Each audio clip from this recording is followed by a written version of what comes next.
Estamos de volta ao último bloco do Tira Dúvidas de hoje, que conta agora com a presença dos professores Fernando Figueiredo e Raquel Rezende, da área de Ciências Humanas. Sejam bem-vindos, professores. Bom dia. Lembrando que ainda dá tempo de você participar dessa conversa. Ligue para o nosso telefone fixo ou envie uma mensagem para o nosso WhatsApp. Estamos esperando a sua participação. Enquanto você envia mais dúvidas para a gente, vamos relembrar mais algumas aulas de hoje. Professor Fernando, tudo bem? Bom dia, Daniela. Bom tudo dia, bem? seja bem-vindo. Obrigado. Conta pra gente aí o que os alunos viram nas suas aulas em História hoje. Bom dia, estudantes. Hoje, no Ensino Fundamental 2, no 9º ano, nós revimos a questão do iluminismo e do liberalismo, que é uma teoria, né, de organização social e econômica que utilizamos até os dias de hoje. Então, saindo, né, da crítica da organização do antigo regime, de uma sociedade estamental, né, de classes privilegiadas e não privilegiadas, para uma sociedade sem privilégios, né, uma sociedade com liberdades individuais.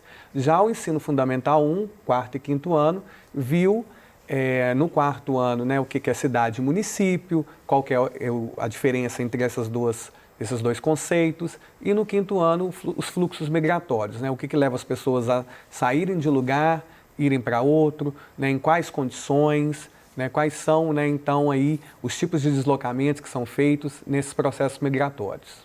Excelente, professor Fernando, obrigada. Tudo bem, professora Raquel? Seja bem-vinda ao nosso Tira Dúvidas. Obrigada, boa tarde. Conta pra gente aí o que os alunos viram em Geografia hoje nas suas aulas. A aula, né? A aula de hoje foi do 1º ano do ensino médio sobre globalização. Então, a gente reviu alguns conceitos, né, sobre globalização e o que esse tema, né, ele traz para a regionalização dos países do mundo. Como que a globalização, esse processo, regionaliza os países em países mais desenvolvidos e países menos desenvolvidos. Excelente, obrigada, professora Raquel. Agora que já relembramos as aulas do professor Fernando e da professora Raquel, vamos voltar para as nossas perguntas? Vamos lá? E a próxima pergunta, a primeira pergunta desse terceiro bloco, ela é da Escola Estadual Barão de Macaúbas, aqui de Belo Horizonte, é do 9º ano, é da aluna Maria Fernanda Rodrigues. Professor Fernando, o que a prática do etnocentrismo faz pensar? Bom, Maria Fernanda, bom dia. Vamos pensar assim, né, entender aí o conceito de etnocentrismo com o tema da aula. Se você pensou o que a prática do etnocentrismo faz pensar em relação ao iluminismo, eles são questões opostas. Porque o etnocentrismo é se centrar na etnia, né, se centrar na sua cultura, na sua identidade cultural, na sua identidade racial, né, na sua identidade geográfica. Então, a etnia ela é uma composição que se relaciona com o local que você vive, com a cultura que você, né, aprendeu naquele local, a linguagem, o cotidiano ali. E você pensar isso em relação ao iluminismo, né, o iluminismo ele já fala na questão de respeito, de tolerância, de liberdades individuais. Então, o que a prática etnocêntrica ela faz pensar? Ela faz pensar que você está indo contra a concepção iluminista, porque a concepção iluminista ela é racional, ela é científica. E o etnocentrismo ele é muito mais dos seus valores pessoais, né, dos seus valores tradicionais. Ok? Ok, obrigada. Vamos para a próxima. Nossa próxima questão agora é para o 1º ano para Geografia. Globalização e mundialização são sinônimos, professora? Não, são termos muito parecidos, muito usados como sinônimos, mas na verdade são bem distintos. Né? Globalização é o processo de interligação entre os países, né? Essa interligação cultural, de pessoas, né? Da economia, da política. Mundialização já está dentro da globalização. Né, já está mais ligado às transnacionais, ao mercado, ao capital. Obrigada, professora Raquel. A nossa próxima dúvida é do 4º ano. Professor Fernando, o que é um município? Olá. Então, o município ele é um espaço territorial político administrado por uma prefeitura. Ele é composto de zona rural e de zonas urbanas ou zona urbana. Ok, professor. A nossa próxima dúvida também é para você, do 5º ano.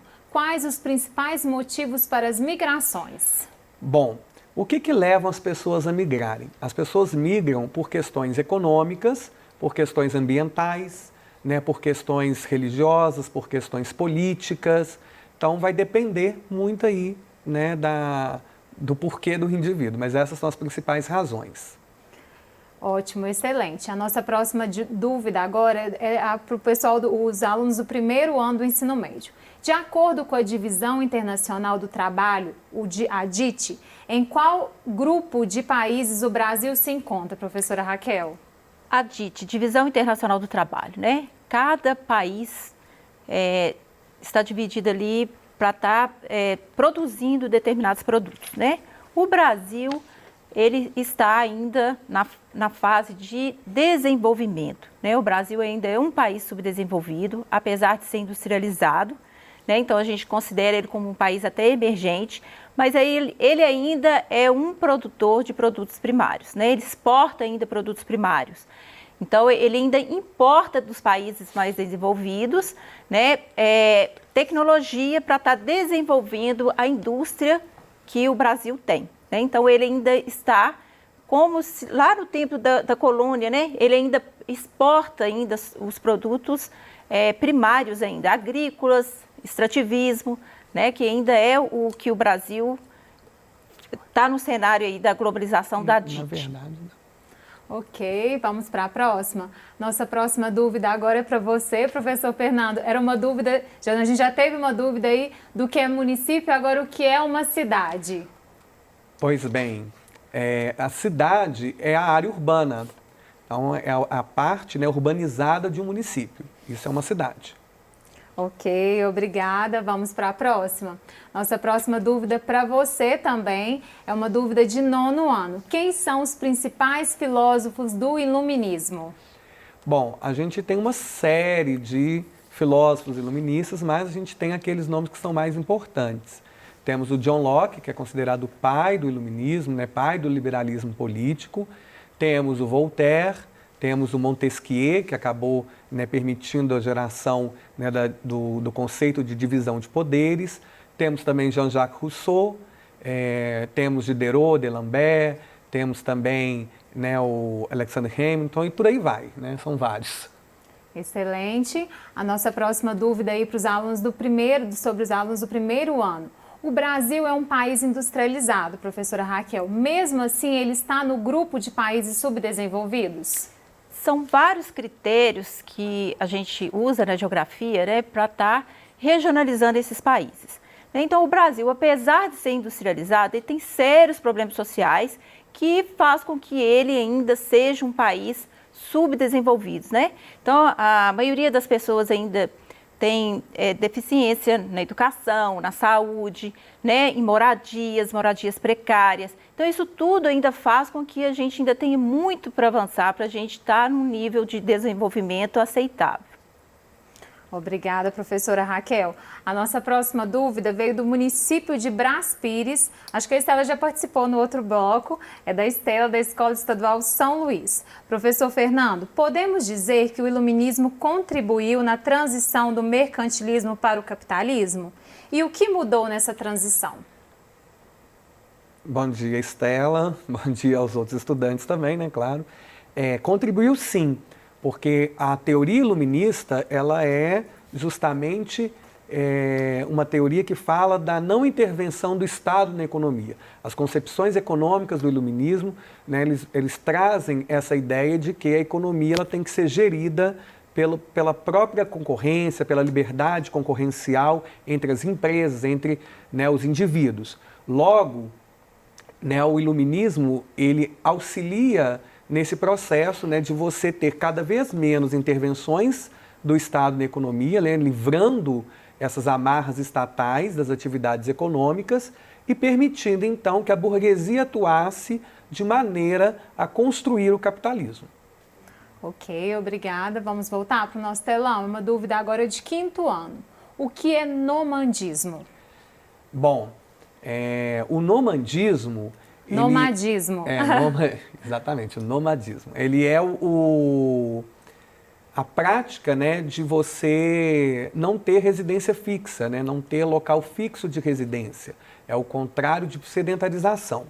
Então, né, a pessoa nômade, né, os povos nômades, os grupos nômades, são aqueles que constantemente eles percorrem territórios para a sobrevivência, né, em busca de alimento, em busca, né, de fugir de intempéries da natureza. Então, aí significa, né, não ter residência fixa. Obrigada, professor. Mais uma para você, muitos anos hoje, uma dúvida agora de 4º ano. E qual a diferença entre a cidade e o município? Bom, a cidade, ela está dentro do município, tá? A cidade está dentro do município. O município é o território, né, organizacional, é uma estrutura geográfica e política que conta com zona rural e zonas urbanas, e essas zonas urbanas que compõem o município são cidades. Então a gente costuma chamar, né, o distrito sede de um município de cidade e os outros distritos de distritos. Mas, né, eles também, né, esses distritos também são cidades. Então cidade é zona urbana e município é o espaço territorial. Ótimo. Voltando aqui para o nosso ensino médio, professora Raquel, você falou que os países desenvolvidos têm um elevado IDH. O que é IDH? IDH é um índice, né, para a gente estar mensurando aí como que é o desenvolvimento dos países. Então, é o índice de desenvolvimento humano. Quais que são os indicadores desses índices, né? A gente vai ter aí a taxa de alfabetização, a expectativa de vida e a renda per capita. Quanto maior a renda per capita de um país, maior é a qualidade de vida das pessoas daquele país. Quanto maior a taxa de alfabetização do país, melhor o nível também de escolarização, né, de técnica, né, das pessoas. E quanto maior aí também a renda per capita, eu falei... Né? Então, esse índice, ele vai ajudar, né, a mensurar aí quais que são os países que têm uma elevada qualidade de vida. Excelente, professora Raquel. Acho que dá tempo da gente fazer mais uma pergunta, é para você. Como fica o mundo do trabalho na economia globalizada? Hoje, a economia globalizada, ela não é local, né? Como o nome já fala, ela é global. Então, a concorrência das empresas é muito grande. Então, faz com que o emprego também ele seja concorrido. Então, as pessoas elas têm que estar muito qualificadas para atender determinadas ofertas do emprego, né? Não adianta a pessoa querer trabalhar, mas ter a oferta, mas não ter mão de obra qualificada. Então, esse é um dos problemas que a gente vai ter aí na globalização, que não é um emprego local, né? Hoje a concorrência é mundial. Obrigada, professora. Vamos para mais uma dúvida do 9º ano, rapidinho. Quais as críticas feitas pelos iluministas ao antigo regime, professor Fernando? Bom, o que os iluministas criticavam, né, no absolutismo? Era justamente a concentração de poder e o sistema de privilégios. Então você tinha duas classes privilegiadas, o clero e a nobreza, e a concentração de poder, as decisões todas tomadas pelo rei. E os iluministas diziam o quê? Que esse poder ele tinha que ser dividido pela sociedade, então os outros grupos que compunham a sociedade também tinham que participar, não só o rei decidir, e também acabar com o sistema de privilégios, né? Você não podia ter pessoas privilegiadas e pessoas sem privilégios. Todo mundo, né, sendo igual perante a organização dessa sociedade, ou seja, perante as leis que regem essa sociedade. Excelente, professora, obrigada. Estamos chegando ao final do Tira Dúvidas de Ciências Humanas. Se ficou alguma dúvida, é só você acessar o aplicativo Conexão Escola 2.0 e enviar a sua pergunta diretamente para o seu professor. Não se esqueça que o acesso ao aplicativo é gratuito e não consome os dados da sua internet. Você pode também consultar o seu PET, o Plano de Estudo Tutorado, que está disponível gratuitamente para download no nosso site estudeemcasa.educação.mg.gov.br. Eu quero lembrar também que as aulas de hoje ficarão disponíveis nas nossas plataformas digitais para você assistir aí quando e quantas vezes quiser. Agradeço a presença dos nossos professores e intérpretes de Libras que estiveram hoje com a gente e principalmente a sua participação. Um grande abraço e continue assistindo a nossa programação. Até amanhã!